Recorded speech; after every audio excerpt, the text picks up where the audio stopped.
Hi everyone, welcome to my channel. If you're a returning subscriber, thank you for coming back.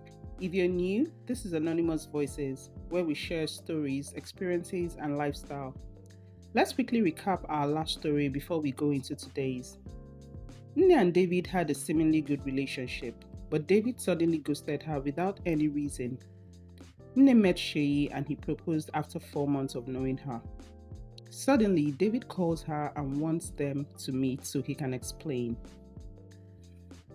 Guys, I was looking through the comment section and I found the views quite interesting. So many of you suggested she moved on with Sheyi because David's behavior was uncalled for. I will want to agree with this because I'm just thinking, who ignores an intended partner for so long without any reason? Like, he totally went blank on her and there was no reason for it. And then some said, Nne needs to give David the chance to explain and not necessarily go back to having a relationship with him. I also agree with this because I think for the purpose of closure, it would be nice to hear what he has to say. Let's even know if this has anything to do with his mental health, psychological health, or we don't know what it is. So it will just be nice to hear what he has to say and not necessarily going back to him.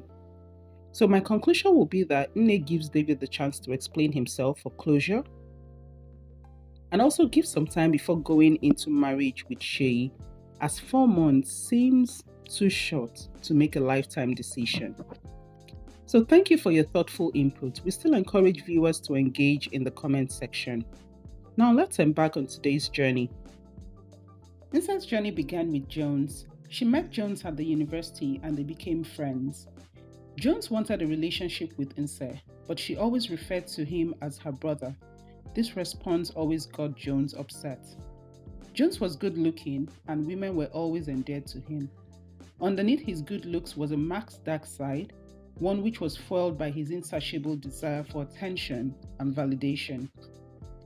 He was known as a ladies' man. He confessed to Nse that he had nothing serious to do with the ladies, but only enjoyed their company.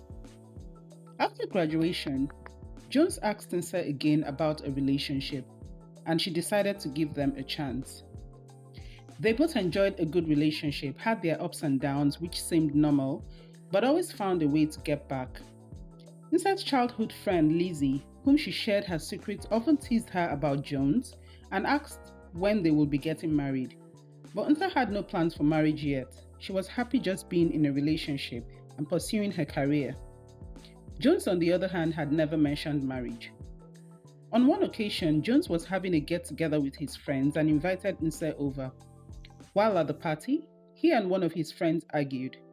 It got so heated up that Nse held Jones to have him control himself, but he shook her hands off so fiercely that she slipped and fell. He was so engrossed in the argument that he didn't turn to check she was okay. The other guest helped her up while she struggled to get on her feet. While in the room, she wondered what came over Jones and why he treated her that way. There was no explanation for his reaction. A moment later, Jones came in and was going back and forth in the room, then finally sat down and tried to explain. He apologized and said he didn't know what came over him. Jones was a proud fellow who believed he was always right. Nse didn't say much, but was still in shock by his behavior. She told her friend about the incident, and Lizzie was equally shocked, as Nse had never mentioned or said anything about him in that manner. However, she reassured Nse that it could just have been a one-off and just the spur of the moment. Jones and Nse continued to enjoy each other's company, and things seemed to be going well until the unimaginable happened. Nse woke up one morning feeling ill. She called Lizzie, who took her to the hospital. While they were there, Lizzie tried to call Jones, but he was not reachable. The doctor assured Nse that she will be all right, but he needed to carry out some tests. The results showed that Nse was pregnant. She felt so bad and hoped the results were not true. She cried and wondered how she would break the news to Jones. How could you let this happen if you didn't want it? Lizzie questioned while consoling her friend. Jones eventually came to see Nse that evening and she broke the news to him. He was quiet for a while, not knowing the best response. Then suddenly, Jones murmured, "I'm not ready for this. I'm not ready to be a father." He demanded she abort the baby, refusing to acknowledge his responsibility. Nse, who was already in a sobering mood, jumped to her feet and asked, "You are not ready for what? Please don't assume this is my fault, you know. What will I tell my parents? How do I explain? I can't risk my life and I have no plans of aborting." "What are we going to do then?" asked Jones. Nse could not believe what Jones was saying. She went on her knees and cried bitterly while Jones watched her. 2 days later, Jones called and asked if they could have lunch, and she obliged. They didn't speak much to each other. He tried to explain to Nse why they couldn't have the baby. He said he wasn't ready mentally and financially for this phase of life. Nse was furious. "Are you even thinking about what you're saying? What about the risk involved? What if I lose my life in the process?" she asked. "I'm having this child and that is final." Nse continued to carry her pregnancy while Jones distanced himself. It was a tough time for her. Her family got to know about it and they were really upset with her. All through this period, Jones was not in contact with Nse. She had Lizzie, who was always there to comfort her. Her mother visited her more often. Nse embraced the journey to motherhood and welcomed her son. It was a bittersweet experience. She wished Jones was by her side and things had worked out between them. But Jones had disappeared completely. She tried to contact him a few times to no avail. Her consolation was that she had a healthy child and her family and friends were there for her. She continued to raise her son alone with dedication amidst the trials of single parenthood.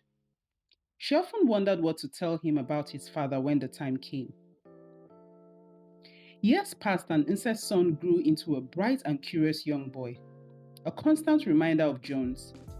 Just when she thought she no longer had a chance to find love, she met Akpan, a charming businessman. They met at a supermarket and since then, things blossomed between them. Akpan's affection was a beacon of hope in Nse's world and their union was blessed with promises of forever. Akpan showered Nse with so much love and affection. She knew within her that Akpan was the one for her. However, burdened by the weight of her past, Nse chose to conceal the truth about her son from Akpan, fearing the consequences of revealing her secret. She told her friend her concerns about telling Akpan and what it might lead to. Lizzie thought it would be best she told the truth about her son, but Nse was not convinced it was a good idea. She left her son with her parents while she continued her relationship with Akpan. So guys, do you think Nse should let Akpan in on her past? Do you think Nse should have had an abortion and why? Do you think Jones was fair in asking Nse to have an abortion? Let me ask you, if you found yourself in Nse's position, what would you do about the pregnancy? Share your thoughts in the comment section below as I bring to you part 2 of the hidden truth in my next video.